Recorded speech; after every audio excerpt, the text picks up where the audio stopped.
दोस्तों आज हमने बाजार में काफ़ी बड़ी गिरावट देखी, यानी इस नए साल में ये पहली बड़ी गिरावट है। लेकिन इस गिरावट के पीछे जो वजह थी वो इंटरनेशनल रीजन थे और आज फिर से इंटरनेशनल मार्केट खुल चुके हैं। यूएस के मार्केट से सिग्नल पॉजिटिव निकल के आ रहे, वहाँ पे जो शुरुआत हुई है वो पॉजिटिव है। तो हो सकता है कि अगर ये बाजार क्लोज होते तो अगर वैसे पॉजिटिव शुरुआत रहती है और क्लोजिंग भी अगर पॉजिटिव रहती है तो फिर हमारे बाजार में भी बाउंस बैक की संभावना बन जाएगी। लेकिन बाजार के लिए कुछ निगेटिव बातें हैं जिसको इस वीडियो के माध्यम से डिस्कस करेंगे और कुछ बाजार के लिए इस समय पॉजिटिव बातें भी है। इन सारी बातों को समझेंगे और जाने माने रिसर्च एनालिस्टों की राय भी लेंगे बाजार के ऊपर। क्या आगे की संभावना बन सकती है, क्या इस समय में करना चाहिए, क्या निवेश करना चाहिए या फिर इस समय प्रॉफिट बुक करके निकल जाना चाहिए, आगे की क्या संभावना है। और इंडिया की गवर्नमेंट ने एक बहुत बड़ा डिसीजन लिया है जो एक गेम चेंजर साबित होने वाला है। बाजार में एक नया तेजी का तूफान भी आ सकता है। यानी एक तरह से ये जो डिसीजन है ये भारत की छवि को बहुत ऊपर तक लेके जाने वाला है और यहाँ के रिवेन्यू में एक बड़ी बढ़ोतरी हो सकती है, बिजनेस ऊपर जा सकते हैं, बहुत सारी बातें। इन सारी बातों को समझेंगे इस वीडियो के माध्यम से। तो सबसे पहले अगर हम बाजार की बात करें तो आज बीएसई सेंसेक्स 60,657 के स्तर पर क्लोजिंग दिए। 636 पॉइंट की हमने गिरावट देखी है, यानी 1.04% गिरा हमारा बीएसई सेंसेक्स। और सेंसेक्स ने फिर से 61,000 के स्तर को तोड़ दिया और स्टॉक नीचे की तरफ आप आते हुए सारे दिखाई दे रहे हैं। लेकिन इसके बीच में अगर देखें तो इंटरनेशनल मार्केट खुल चुके। डाउ जोन की बात करें तो 33,187 के स्तर पे 0.15% की तेजी है। तेजी बड़ी नहीं है लेकिन शुरुआत पॉजिटिव हुई है, तो बात क्लियर है। S&P 500 की बात करें तो 3,834 के स्तर पे 0.28% की तेजी वहाँ पर भी है। नेस्डेक कंपोजिट की बात करें तो 10,413 के स्तर पे 0.25% की तेजी है। तो ये शुरुआती जो रुझान है ये पॉजिटिव बना हुआ है। आज जो बाजार में गिरावट हुई वो सभी जगह पे थी, यानी निफ्टी के जितने इंडेक्स थे कहाँ पर भी हमें तेजी देखने को नहीं मिली। सारे के सारे इंडेक्स में हमें गिरावट और लगभग एक जैसी ही गिरावट थी। आप ये समझ सकते हो कि निफ्टी 50 ने जो क्लोजिंग दी है वो 18,042 के स्तर पे, जो काफ़ी अच्छी है क्योंकि 18,000 के स्तर को अभी इसने रखा हुआ है पकड़ के, और जब तक यहाँ पे रहेगा फिर से ऊपर जाने की संभावना बनेगी। वैसे 1.04% की गिरावट भी हुई। अब निफ्टी नेक्स्ट 50 में भी 1.35% की गिरावट थी और बाकी सब में भी 1% के आसपास गिरावट थी। चाहे स्मॉल कैप ले लो या मिड कैप ले लो, सब जगह पे आपको गिरावट लगभग 1% के आसपास दिखाई देगी। आज के कारोबार में सबसे जो बड़ी खास बात थी कि स्मॉल कैप में बड़ी गिरावट नहीं थी, बल्कि निफ्टी के बड़े इंडेक्स में गिरावट थी। तो यहाँ पे अगर हम सेक्टरल इंडेक्स की बात करें तो जो सबसे बड़ा जो बाजार का लूजर बना वो था निफ्टी मेटल, जिसमें 2.11% की बड़ी गिरावट हुई। उसके बाद में जो सेकंड गिरावट है वो है निफ्टी रियलिटी में, जहाँ पे 2.05% की बड़ी गिरावट हुई। उसके बाद में निफ्टी पीएसयू बैंक में 1.83% की गिरावट। अब यहाँ पे जो देख सकते हो कि निफ्टी मीडिया में भी 1.5% की गिरावट थी।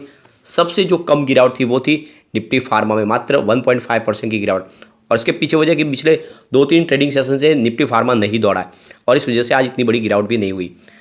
अब यहाँ पे देख सकते हो कि आज एफआई ने जम के बिकवाली की है और हम देख रहे हो कि दिसंबर में उन्होंने काफ़ी ज़्यादा बिकवाली की है। नवंबर में अच्छे खासे उन्होंने खरीदारी की थी। दिसंबर से वो फिर से सेलर बन चुके और इस नए साल में भी वो लगातार ये तीसरा चौथा ट्रेडिंग सेशन में जहाँ पे उनकी बिकवाली दिखाई दे रही है और काफ़ी बड़ी मात्रा में। आज देख सकते हो एफआई ने 4,508 को बीच का नया इन्वेस्टमेंट किया, लेकिन सामने 7,129 को बीच की उन्होंने बिकवाली कर दी। इस तरह से उनकी जो बिकवाली निकल के आ रही है वो 2,620 को बीच के, जो बड़ी अमाउंट है। इसके अलावा अगर डीआई की बात तो उन्होंने बाजार को थोड़ा संभालने की कोशिश की, लेकिन उनकी खरीदारी काफ़ी कम थी। आज डीआई ने 5,601 को बीच का नया इन्वेस्टमेंट किया, सामने 4,827 को बीच की बिकवाली की। इससे उनकी जो खरीदारी है वो 773 को बीच की। तो ये जो गिरावट की वजह आज बनी है, बड़ी जो वजह थी वो एफआई थी। एफआई ने जम के बिकवाली की है, लेकिन हमारे डीआई ने इतनी बड़ी खरीदारी नहीं की, इस वजह से हमें बड़ी गिरावट देखने को मिली। इसके बीच में एक और बाजार के लिए बैड न्यूज़ है, जो हमारा इंडियन रुपीज़ वो फिर से 83 के स्तर पे पहुंच चुका है, यानी ज़बरदस्त पिटाई हो चुकी है। फिलहाल 82.91 पे आ चुका है। इस हिसाब से देखें तो ये बाजार के लिए थोड़े से सिग्नल वीक निकल के आ रहे, थोड़ी सी राहत निकल के आ रही है क्रूड ऑयल की तरफ से, जहाँ पे ऊपर के लेवल से फिर से प्रॉफिट बुकिंग की वजह से दबाव देखने को मिल रहा है। WTI क्रूड फिलहाल 75.01 के आसपास, जहाँ पे 2.50% की गिरावट है। ब्रेंट क्रूड भी 80 पे वापस आया, जहाँ पे 2.50% की गिरावट। तो कुल मिला के थोड़ी सी राहत ऑयल इंडेक्स से देखने को मिल रही है। अब इसके बीच में इंडिया के लिए एक बहुत ही बड़ी गर्व करने वाली बात निकल के आ रही है। इंडिया ने अपने ग्रीन हाइड्रोजन मिशन को मंजूरी दे दी है, यानी सरकार 19,744 करोड़ रुपीज़ का बहुत बड़ा इन्वेस्टमेंट करने जा रहे हैं। कैबिनेट में इसकी मंजूरी मिल चुकी है। तो भी इंडिया ग्रीन हाइड्रोजन का हब बनने जा रहा है, क्योंकि आपको पता होगा इंडिया के अंदर वो पोटेंशियल है कि यहाँ पे विंड एनर्जी और सोलर एनर्जी के माध्यम से ज़्यादा ऊर्जा का यहाँ पे निर्माण किया जा सकता है, लेकिन उसको स्टोर नहीं किया जा सकता। सबसे बड़ी प्रॉब्लम ये है। अब ये नेशनल ग्रीन हाइड्रोजन जो मिशन मंजूर किया गया, इसके तहत जो भी ऊर्जा का निर्माण होगा, चाहे विंड एनर्जी के माध्यम से हो या सोलर एनर्जी के माध्यम से हो, उसको ग्रीन हाइड्रोजन में बदल दिया जाएगा। और इसके लिए जो ग्रीन एनर्जी की जो निर्माण होती है ऊर्जा, उसको पानी में से गुजारा जाता है, बीच में से जो हाइड्रोजन निकलेगी उसको ग्रीन हाइड्रोजन बोलते हैं। और उसका इस्तेमाल बहुत सारी इंडस्ट्रीज में हो सकता है, जिसमें आप देख सकते हो फर्टिलाइजर इंडस्ट्रीज, स्टील इंडस्ट्रीज, इसके अलावा देखें तो ऑयल रिफाइनरीज, सब जगह पे वो उसको ग्रीन हाइड्रोजन का इस्तेमाल किया जा सकता है, जिससे जो सरकार का गोल है कि आने वाले समय में जीरो कार्बन पॉलिसी पे जाना, उसको पूरा किया जा सकता है। तो सरकार ने अपना जो लक्ष्य रखा है 2030 तक 50 लाख टन ग्रीन हाइड्रोजन बनाने का लक्ष्य रखा है। और आप समझ सकते हो इसके लिए सरकार बहुत बड़ा इन्वेस्टमेंट करने जा रही है। आने वाला जो समय है वो हाइड्रोजन और अमोनिया के नाम पे होने वाला है। जिस तरह से अगर देखें तो पेट्रोल, डीजल और कोयला है, वो एक आने वाले समय में एक इतिहास की बात बन जाएगी, और नया जो जमाना होगा वो हाइड्रोजन के, अमोनिया के ऊपर चलने वाला है, यानी क्लीन एनर्जी के ऊपर हो। और इसीलिए रिन्यूएबल एनर्जी की जो कंपनियां, उनका कारोबार भी बढ़ने वाला है, क्योंकि अब उनको जो उनकी ऊर्जा होगी उसको बेचने के लिए किसी डिस्कॉम से बार्गेनिंग करने की जरूरत नहीं पड़ेगी, डायरेक्ट वो ग्रीन हाइड्रोजन में तब्दील किया जा सकता है उस बनी हुई ऊर्जा को। तो ये बहुत बड़ा एक सपना है, और ये पूरा होने के बाद इंडिया आत्मनिर्भर पूरी तरह से बन जाएगा, और आने वाले समय में विश्व के बहुत सारे देशों में ग्रीन हाइड्रोजन को एक्सपोर्ट किया जाएगा, क्योंकि हमारे यहाँ पे वो क्लाइमेट है जिसमें आप देख सकते हो राजस्थान, गुजरात, तमिलनाडु, ये ऑलरेडी ग्रीन एनर्जी के हब बन चुके हैं, वहाँ पे बहुत ज़्यादा ऊर्जा का निर्माण किया जा सकता है। तो एक तरह से बड़े द्वार खुलने वाले, और इसीलिए आने वाले समय इंडिया के बाजार में तेजी का दौर शुरू होगा।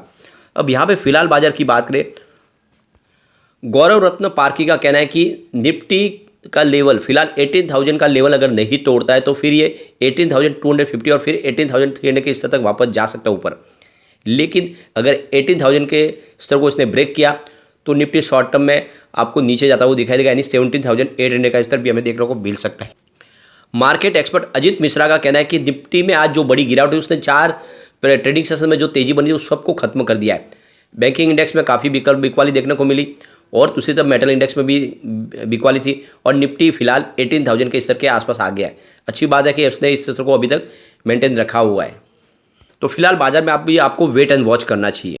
बाजार को लेकर जो मंदी की भविष्यवाणी की गई है IMF की तरफ से, जो उनकी चीफ है क्रिस्टलिना जॉर्जिया, उन्होंने कहा है कि दुनिया का 1/3 हिस्सा पूरा मंदी की चपेट में आ सकता है, और बहुत सारे देश जो मंदी की वजह से आने वाले समय में बहुत सारे तकलीफ में आ जाएंगे। आप देख सकते हैं उनका जो इशारा है कि यूरोपियन यूनियन, इसके अलावा अमेरिका और चीन में आने वाले समय में जो इकोनॉमी है काफ़ी ज़्यादा धीमी हो जाएगी, और उनके लिए 2023 काफ़ी कठिन हो जाएगा, और इसने भी थोड़ा सा बाजार के सेंटीमेंट को बिगाड़ा है। दूसरी तरफ क्रूड ऑयल की प्राइस जो 80 के ऊपर बनी हुई है, उसी वजह से भी बाजार पे काफ़ी ज़्यादा दबाव देखने को मिल रहा है। मोतीलाल ओसवाल के financial research head Siddharth Khemka का कहना है कि बाजार पिछले कुछ दिनों से 18,000 और 18,200 के सीमित दायरे में ही ट्रेड करता हुआ दिखाई दे रहा है।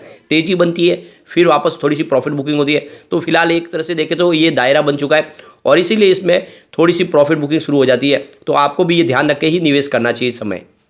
दूसरी तरफ सेमको सिक्योरिटीज के रोहन पाटिल का कहना है कि निफ्टी के ऊपर की तरफ 18,400 का मजबूत रेजिस्टेंस है, और ये जब तक पार नहीं करेगा एक नई तेजी नहीं शुरू होगी। और नीचे की तरफ देखें तो 18,080 और फिर 18,000 के स्तर पे सपोर्ट मिला हुआ है, ये सपोर्ट जब तक रहेगा बड़ी गिरावट की संभावना नहीं। तो फिलहाल बाजार एक तरह से सीमित दायरे में ट्रेड करता हुआ दिखाई देगा, तो ऐसे में क्वालिटी स्टॉक में निवेश किया जा सकता है जो आने वाले समय आपको अच्छा रिटर्न दे। लेकिन फ्रेंड, कोई भी इन्वेस्टमेंट करने से पहले अपने फाइनेंशियल एडवाइजर से बारे ले ले, या अपना खुद का रिसर्च करें, क्योंकि मैंने वीडियो आपके एजुकेशनल पर्पज़ के लिए ही बनाया। वीडियो पसंद आए तो लाइक से जरूर कीजिए और चैनल को सब्सक्राइब कर दीजिए। Thank you friend.